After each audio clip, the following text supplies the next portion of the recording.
School জীবনের শেষ রাত, শেষ গল্প। ঠিক এরকমই মুহূর্তে মনে হয় সময়টা একটু যদি থেমে যেত। স্কুল ও হোস্টেল জীবনের বন্ধনটা সত্যিই আলাদা।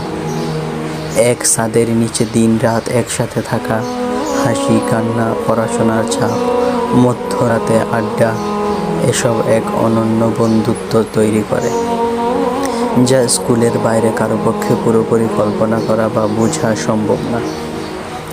স্কুল ও হোস্টেলের চার দেওয়াল এখন নিঃশব্দ, কিন্তু সেই দেওয়ালের ভিতরে আটকে আছে হাজারো শব্দ, হাজারো হাসি, অভিমান, নিঃশব্দ কান্না আর গভীর বন্ধুত্ব।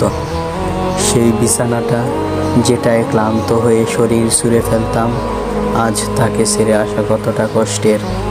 বারান্দাটা যেখানে বসে চুপচাপ সূর্য ডুবে যেত, আজ তারও মন খারাপ।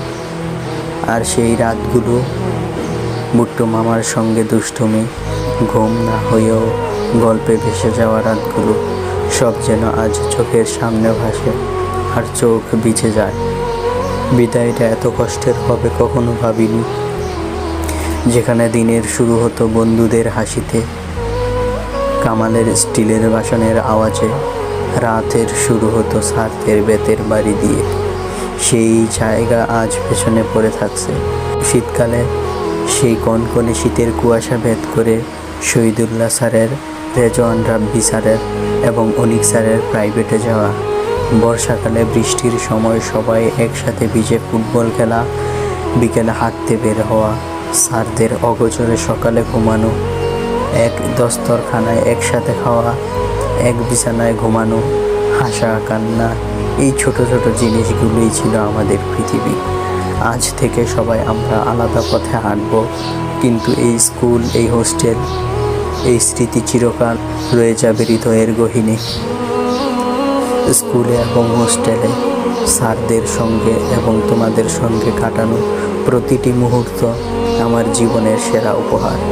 দূরত্ব হয়তো বাড়বে, ব্যস্ততা আসবে, তবুও বিশ্বাস রাখি এই বন্ধন কোনো দিন ছিঁড়বে না। প্রিয় স্যাররা, প্রিয় বন্ধুরা, তোমাদের সবাইকে আমি আল্লাহর জন্য ভালোবাসি। সবার জন্য শুভকামনা রইল। সবাই আমার জন্য দোয়া করবেন। স্কুল জীবন শেষ, হোস্টেল শেষ, কিন্তু সম্পর্ক শেষ হবে না ইনশাআল্লাহ। বন্ধু